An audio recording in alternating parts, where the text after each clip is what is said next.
नमस्कार, मैं प्रफुल्ल ठाकुर हूं और आप देख रहे हैं सीजी खबर। 31 मार्च 2026 की तारीख छत्तीसगढ़ के इतिहास में एक निर्णायक तारीख के रूप में दर्ज हो गई। केंद्रीय गृह मंत्री अमित शाह ने संसद में देश को नक्सलवाद से मुक्त घोषित किया। साथ ही बस्तर, जिसे नक्सलवाद का सबसे मजबूत गढ़ माना जाता था, उसके भी लगभग मुक्त होने की घोषणा हुई। दशकों तक हिंसा, भय और अनिश्चितता की छाया में जीते रहे बस्तर के लिए यह खबर किसी मुक्ति से कम नहीं थी। लेकिन जैसे ही माओवाद का अध्याय बंद होने की उम्मीद जगी है, वैसे ही एक नई चिंता ने सिर उठाना शुरू कर दिया है। और वह चिंता बाहरी नहीं बल्कि भीतरी है।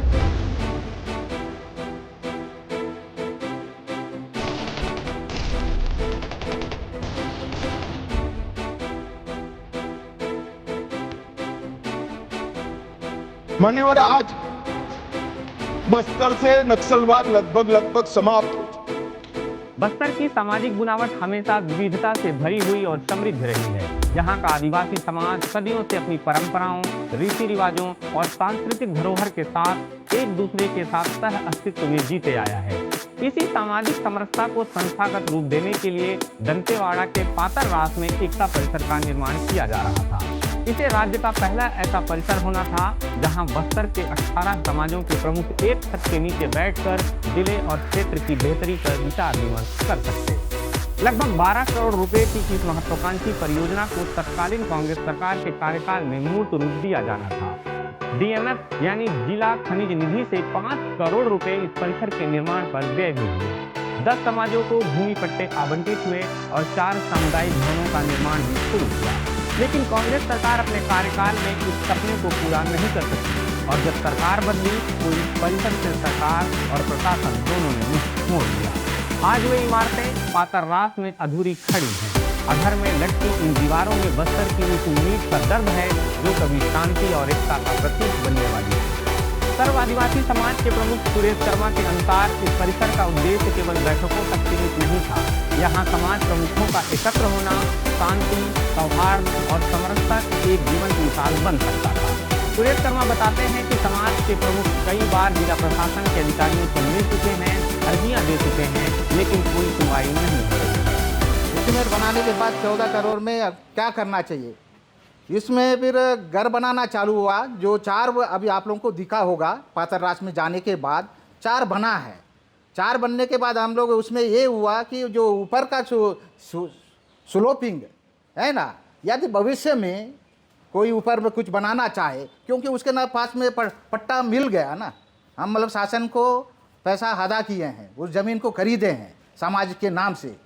प्रत्येक को मतलब पैसा पटाने के बाद हमको अभी पट्टा भी उपलब्ध है, तो उसको इसलिए उसको निरस्त करना पड़ा कि मतलब ऊपर में स्लैब रहता तो भविष्य में आने वाला पीढ़ी कम से कम ऊपर में घर बना सके। यह विडंबना ही है कि पिछले 27 महीनों में हजारों माओवादी पुनर्वासित हुए और नक्सलवाद की जड़ें उखाड़ने का काम लगभग पूरा हुआ, लेकिन सामाजिक समरसता को जमीन देने वाली इमारत नहीं बन पाई। प्रशासन ने इसे नजरअंदाज कर दिया। माओवाद के बाद बस्तर में विकास बनाम अधिकार की शुरू होने वाली कहानी कहीं ज्यादा जटिल और निर्णायक हो सकती है। शांति केवल हथियारों की चुप्पी से नहीं आती, उसके लिए सामाजिक भागीदारी, संवाद और परस्पर विश्वास की भी जरूरत होती है।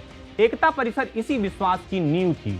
12 करोड़ की परियोजना, 5 करोड़ का व्यय, 4 अधूरी इमारतें और प्रशासन का मुंह फेर लेना, यह सिर्फ किसी भवन की कहानी नहीं है, बल्कि उस उदासीनता की कहानी है जो समाज की आत्मा को कमजोर करती है।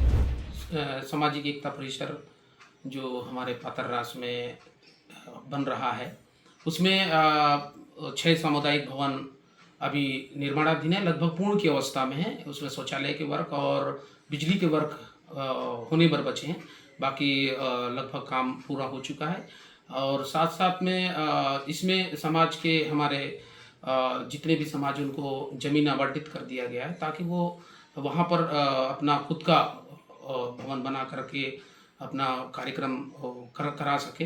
कुछ सालों से ऐसा लग रहा है कि एकता परिसर बिल्कुल अपने बंद होने के कगार पे आ रहा है, जिसको हम निवेदन करते हैं शासन से, प्रशासन से कि एकता परिसर का जल्द से जल्द पहल कर उसको निर्माण के लिए गति दे, ताकि यहाँ की जो शांति और व्यवस्था और यहाँ की एक समरसता समाज की, उसको बनाए रखें, कायम रखें। इसके लिए एकता परिसर का बनना बहुत जरूरी है। इसके लिए हम आपके माध्यम से शासन को एक निवेदन चाहते हैं कि इस पर अपना एक अच्छा पहल कर प्रशासन को निर्देशित करे कि एकता परिसर के लिए कुछ कड़े कदम और जल्द से जल्द बनने के लिए उस पर अपना योगदान दें। अगर कांग्रेस गवर्नमेंट के समय एकता परिषद का बनाने के लिए एक बड़े अच्छे प्रोजेक्ट और एक निर्माण किया गया है तो बहुत अच्छी बात है ना।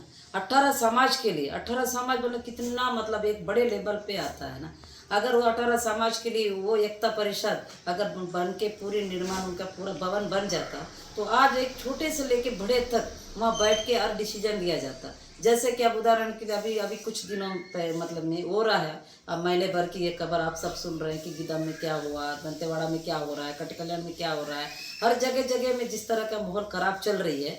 तो वो ऐसी स्थिति में कि वो एकता परिषद में 18 समुदाय के लोगों को बैठ के निर्णय करने का पूरा अधिकार था। तो कहीं ना कहीं शासन प्रशासन इसको ध्यान ना देने के कारण मतलब ये सब चीज़ें नहीं हो पा रही। तो ये बहुत बड़ी गौर एक मतलब जिम्मेदारी को नहीं निभा गौर उस तरह से कर ली सरकार, जबकि उनकी जिम्मेदारी होनी चाहिए और इससे बेहतर अच्छा चीज़ कहीं नहीं हो सकता।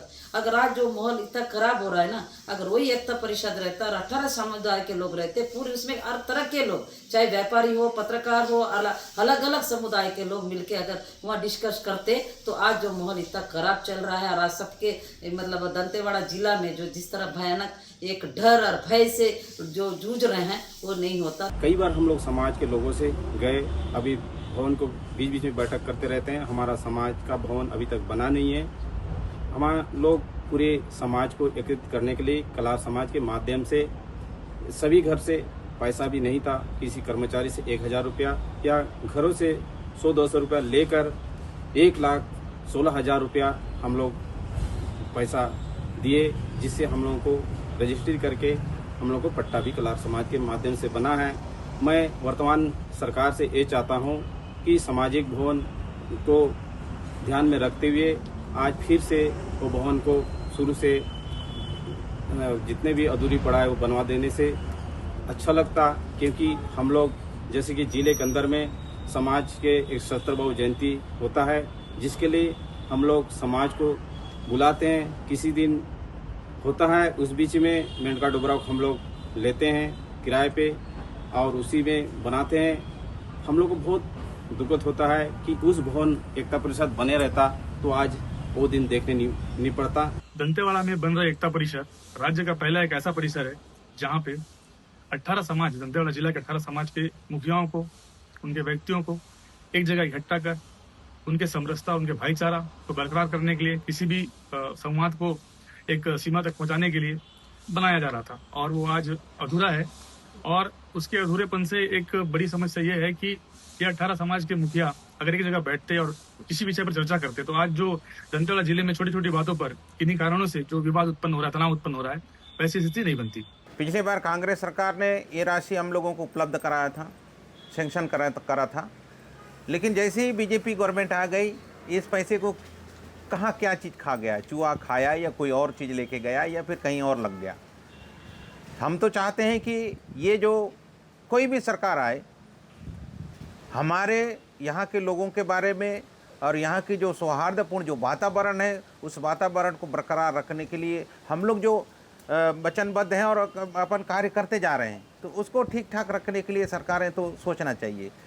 ये क्या है कि सरकारें, हमको ये लगता है कि कांग्रेस का जो आगे बढ़ाया वाला जो सेंक्शन किया वाला काम है उसको अधूरा ही छोड़ के उसको बंद किया जाए, ऐसा सोचते होंगे ये सरकारें, लेकिन ऐसा नहीं सोचना चाहिए।